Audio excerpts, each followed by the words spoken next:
ایک صحابیہ نے آ کے سوال کیا، یا رسول اللہ ان اللہ لا یستحی من الحق فهل على المرأة من غسل اذا احتلمت؟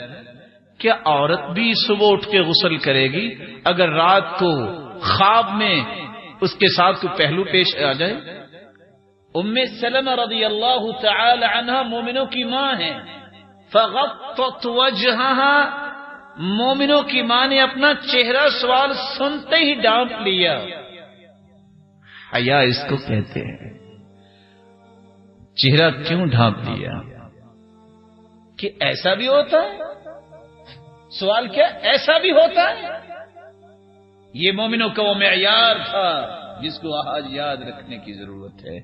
رسول اکرم صلی اللہ علیہ وسلم کے گھرانے کو دیکھیے، صحیح مسلم کی روایت 313 کہ اس طرح کا سوال سن کے ہی مومنوں کی ماں نے چہرہ ڈھانپ لیا۔ آج کیا کہیں اسی ماں کی بیٹیاں جو اسلام کا دعویٰ کرنے والی ہیں، آج ان کی حالت دیکھیں۔ کہنے والے نے سچ کہا تھا، سڑکوں پہ ناچتی ہیں کنیزیں بطول کی اور تالیاں بجاتی ہے امت رسول کی۔ یہ وہ تھے جن کی وجہ سے اللہ کے پیارے پیغمبر نے مدینے کو خالی کروا دیا کہ ان کی عزتوں کو ہاتھ نہ کوئی ڈالے، یہودی مدینے میں نہیں رہ سکتا، اور آج مسلمان ہے کہ انہیں یہودیوں کو ہی پرموٹ کرنے کے ہر وقت تیار رہتے ہیں۔ کیسی وہ ماں تھی جس کا بیٹا شہید ہو جاتا ہے، گھوڑے پہ سوار نقاب کر کے وہ میدان میں اترتی ہیں، لوگ پوچھتے ہیں جئتی تسألین عن ابنک وانت منتقبہ، میدان جہاد میں آئی ہو، یہاں تو سختیاں نرمیوں میں بدل جاتی ہیں۔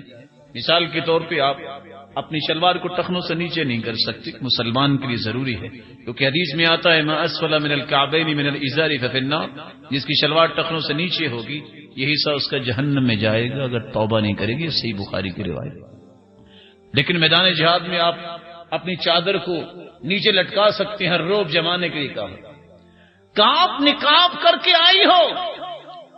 جواب سنیے گا، ان ارزا ابنی فلن ارزا حیائی، میرا بیٹا یہ قتل ہوا ہے، میری حیا تو قتل نہیں ہوئی۔ اللہ ذو جلال حیا کی نعمت سے ہر ایک کو مالا مال فرمائے۔